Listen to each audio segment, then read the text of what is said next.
Fabri, how did you find carnivore? I found carnivore this last summer. I was watching a random video. I don't remember exactly how I came to notice about this, probably on YouTube.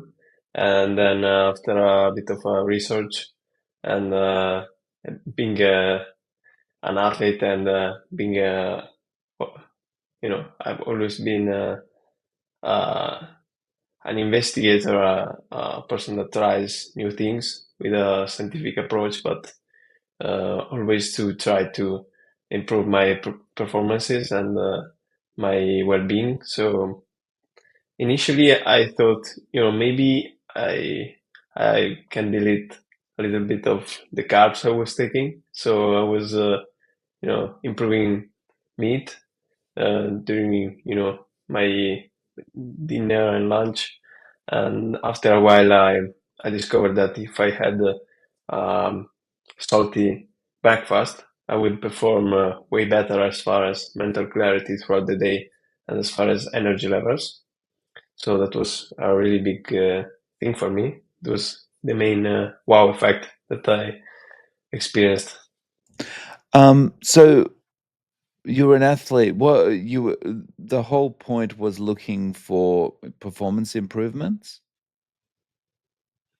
Well, actually, apart from the sport aspect, apart from being an athlete, uh, it was more of a research into well-being and also a big aspect about it and big thing about my search for uh, the improvement of my well-being is I had a lot of acne and I also suffered from anxiety a lot and depression and in that period and um, when I noticed from the videos and from the doctors that were speaking about carnivore noticing the effects and the correlation and what was supposed to improve in your body this lifestyle I said why not try it and and from that point I've been very consistent with it. Right. And what has improved in the time that you've been carnivore? Well, actually, many things improved, and I would say one of the biggest things that I noticed, even though I didn't expect it, was my hormones kind of balancing out, and I was feeling like I had more libido, more energy, and I felt like I was building muscle more easily. And I noticed I had more stable energy levels. And one of the effects that I didn't expect, but it was really, how do you say, in part exciting, but in part not expected. Because this part of my beard, it wasn't there actually. It was very very thin, like just a few things, and now it's more like visible. This thing is like brand new, like yeah, this is one of the things, and then energy levels, and as my athletic performance, initially I had problems with cramps in my muscles, and after a while, after the first week or two, that I was feeling very tired, I stayed with it, and then after a while, I felt really really good, and I felt sharper and I felt that I didn't have those, even though it was like not so important for me because it was very very little. I had some little joint pain here and there, sometimes especially after hitting the gym and after exercising like just in a heavy manner. And I noticed that I was just, even, maybe my muscles felt different after hitting the gym and after exercising, while in the on the carnivore diet. And but then after that, I felt just good. I didn't have those little pain around my joints, that I had before. And what kind of athlete are you? Well, I'm an alpine skier. I'm supposed to have a lot of muscle mass. So, just by virtue of the fact you're putting on more muscle, carnivore's helping you, yeah? Well, initially I felt I was losing weight a lot, and I was worried that also my muscles were like not improving at all. But after a while, like apart from the fact that I felt good and that I was showing in the mirror just brand new abs that I didn't see as clearly as before starting carnivore. Apart from that, that helped me go through this skinny uh, phase. I just noticed that just that I felt stronger after 2 weeks. I felt stronger, but because I train pretty much every day, it's very rare that I have a completely day off, and I just felt, my strongness like being better. Like I physically felt like I didn't really test it because we have tests in three every 3 months in my team. But I felt my muscles getting stronger. So, Fabri, where are you in the world? Where do you live? I live in Trentino, Italy. My image of people in Italy is like kind of eating a lot of pasta and things like that. Um, how has carnivore been for you, like as far as eating maybe the foods that you were originally, used to enjoy? Well, initially, I actually even once I started carnivore, and even before starting it, it felt really resembling my my sensations. Like it made like a lot of sense, like from the first moment. And I never ever thought about it before just seeing the first videos. So it was a big wow moment for me, just discovering that there was people that was doing this lifestyle, and yeah, it felt really incredible for me to think that you don't need the glucose for you to function, like as an athlete, especially. And I, I, I, I've, I've been also a cycling racer for many years, and I've been almost professional. And we were taking like huge amounts of carbs just to uh, um, make full the storage of glycogen, and this and yeah, I think as part for like cycling, it's like, yeah, I don't think that it would work as much as taking carbs, even though athletes you know lament some things about this thing of taking many carbs just after they finish their careers. Um, yeah, but just the sport that I do is like it's very intense first, but it's just a minute. And I heard some people that do carnivore that initially they have they struggle with having the right glycogen stores and the right the right amount of glycogen in order to express in intense exercises.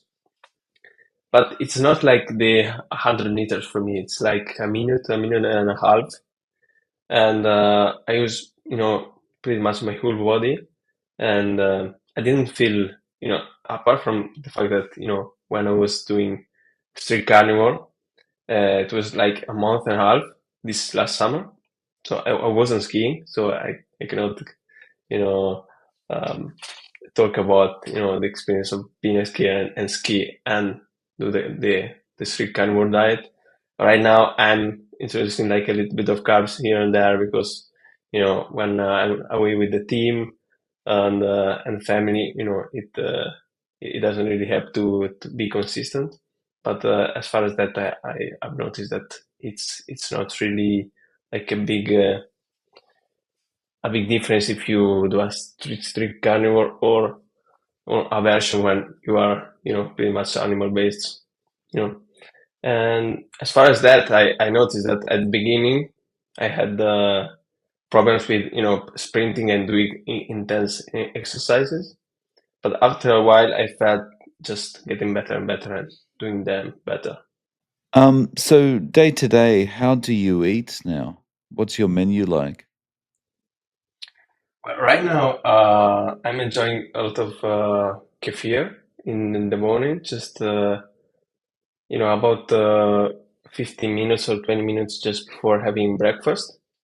Usually at breakfast, I have 3 or 4 eggs and some pancetta, which is pretty much the equivalent of bacon. And after that, I don't eat. I rarely eat any sugars. And then you know, and like this, I can last for many hours. And usually, I have like a late lunch, like 2 p.m. through 3 p.m.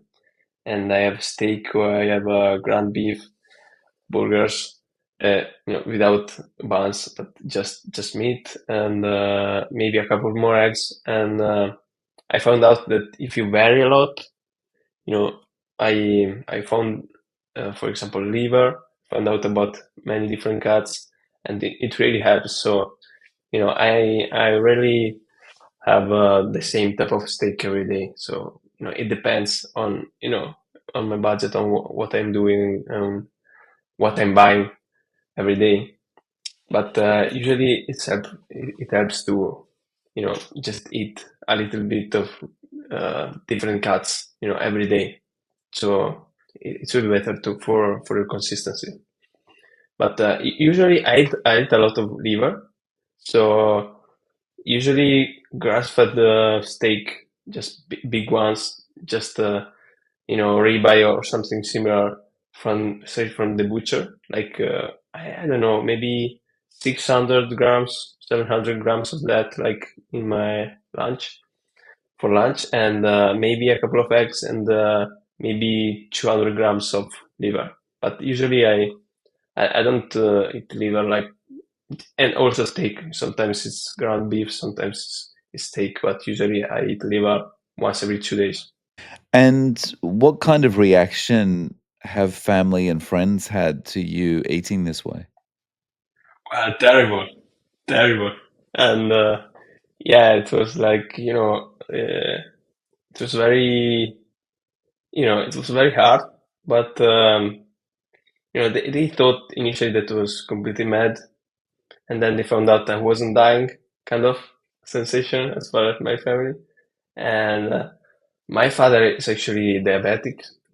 He's pretty much overweight, and I'm trying different ways to kind of letting him know that I'm really feeling good, and that's one of the main motivations for me right now. Like I feel good now, I can help other people, and I think another thing that's cool is that I feel it's true, even though it's not just a sensation that you become more friendly to other people, you become more grounded, and you would just want to help, you know.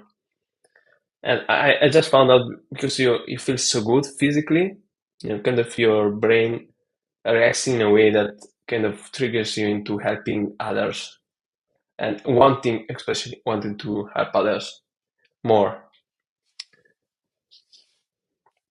So, do you think your father will try it? I think I will win in the end. I think I will, find a way to make him try it. Nice. So, at the moment, how long has it been since you started carnivore? It has been maybe more than 7 months. I started it in first days of August, so it's been quite a few months. And do you plan to continue this way? Yes, I plan to continue this way. You know, uh, I try to incorporate little things like me.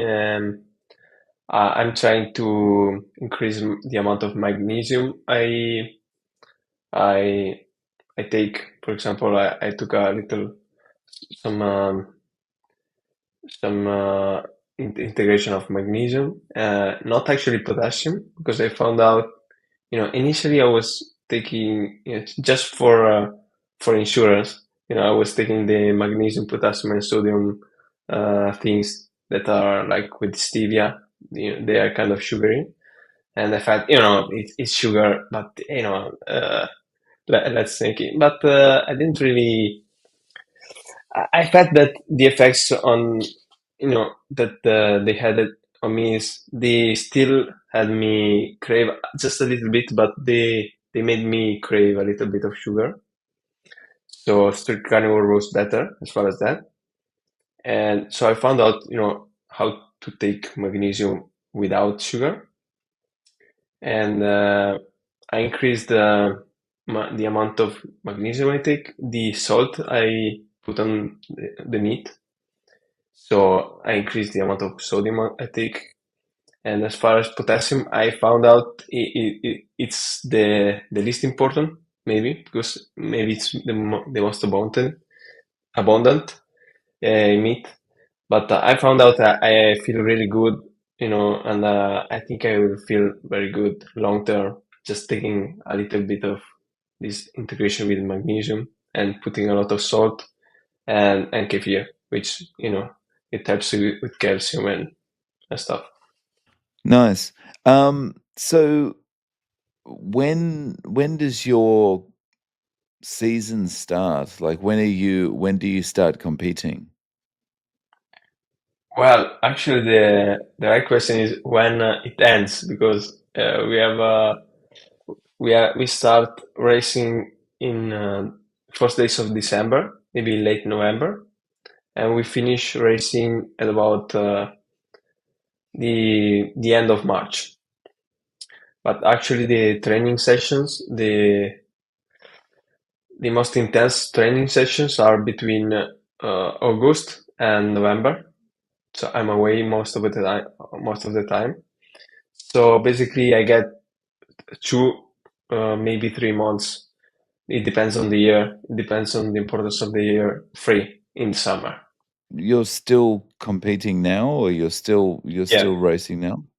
Right. yeah, Do you do you feel like you've got a little bit of an edge over other people because of the way you're eating and because of the way you feel?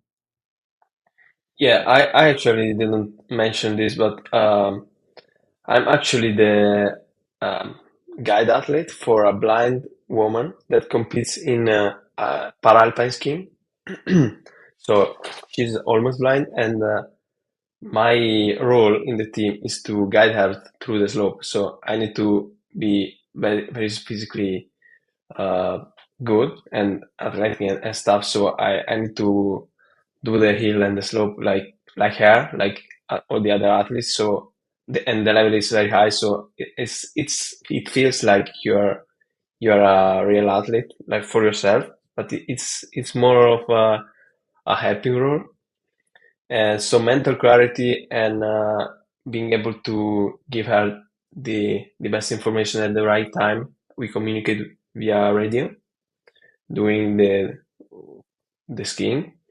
It's very important. My perfectionism in every gate, in every turn is very important. And I think I can say that, I was thinking about it, and many jobs that don't require that amount of energy and focus and concentration in just a short period of time. And I think I got an edge. I think I got better. Like I feel like better, and especially for the anxiety part. Like before starting our carnivore, I was not so anxious around the race, but I was anxious pretty much all the time. Like it was kind of a base. Like being a little bit anxious all the time. And now, I feel more grounded and I can be more assertive and more communicative. And I think I got an edge on that. That's fantastic. So Fabri, if people want to reach out to you, do you have any social media or any way of getting in contact?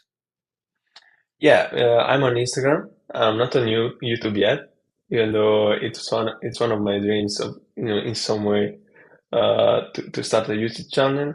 Um, my Instagram is Fabrizio Casal. Yeah, no worries. I'll put your Instagram in the show notes. Fabri, thank you very much for coming on and sharing your story. I really appreciate your time. Thank you, and thank you for all that you do for our community. I feel a member of the carnivore community.